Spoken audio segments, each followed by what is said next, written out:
This is CompTIA Lab 8.4.6 and we're going to install UPS.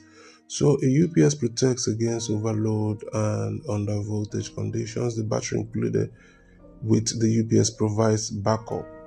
Alright, so let's go ahead and install UPS in this lab. So we're going to plug in UPS into the wall outlet and turn it on. Plug the computer and monitor power cables into the battery backup outlet on the UPS. Also plug the printer into a surge protection only outlets on the UPS printers and connect the UPS to UPS with cable. This will allow the computer to get power outage data. Okay, so the first thing that we want to do according to our tags here is to plug the UPS into the wall outlet. So let's go ahead and get our UPS into our workbench. So here we have this UPS. This is a 6050 volt amp with 8 outlets. Alternating current, 120 volt, and a USB port also. Alright, so what we want to do is to ensure that this UPS is connected to the wall outlet. So here is the UPS. I'm going to place it on our workbench, then go ahead and plug this in.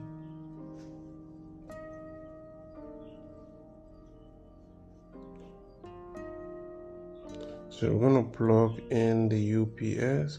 It is now connected. So let's confirm that it is receiving power. You can see the green indicator light there to show you that the UPS is turned on successfully. So the next thing is to plug in the power supply cable of the CPU into the UPS. So let's move this here, and then we're going to drag and plug this into this outlet here. And remember, you have to plug it exactly the way I'm doing, because we are to plug some of the cable on the rows up, some will be on the rows down, and I will explain the reason for that. Is because on this rows down is just for surge protection, surge protection. Why? For the rows upstairs will be for battery backup. That is, when the electricity goes off, it's going to back up whatever device that is plugged there, so the device won't go up.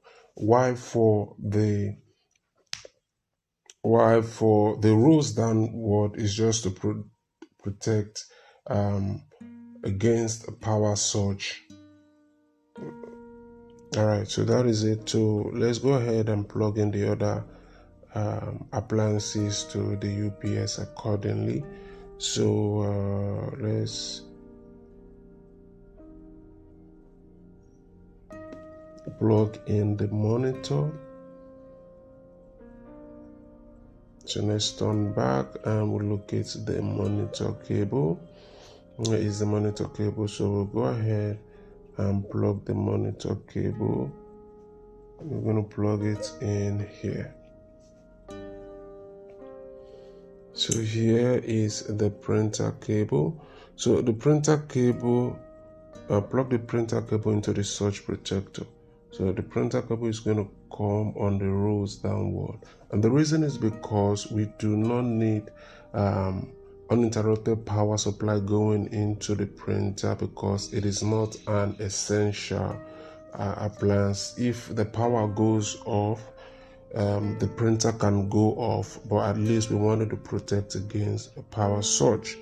Alright, so the next thing is to connect our USB cable.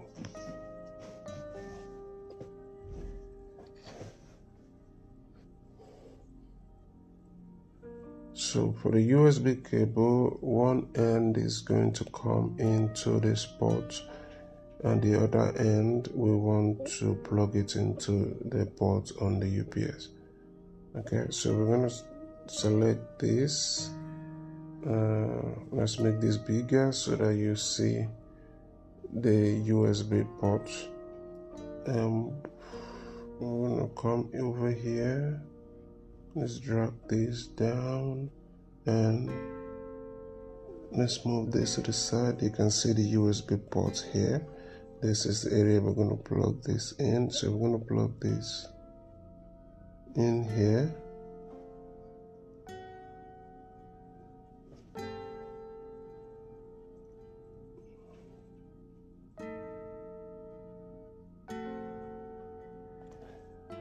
Alright, we're going to plug the other USB ports on the CPU. And the reason for this is to be able to get the power chart and to be able to monitor the works of the UPS. I hope this has been helpful. If you find it helpful, don't forget to like and subscribe. And if you're having challenges with any of your tech courses, either because of work, health issues, family issues, and you have not been able to do most of your assignments and you're not sure of coming out with an A, reach me through the WhatsApp number on this video and I'll ensure you come out with an A. Thank you for watching and I'll see you in my next video.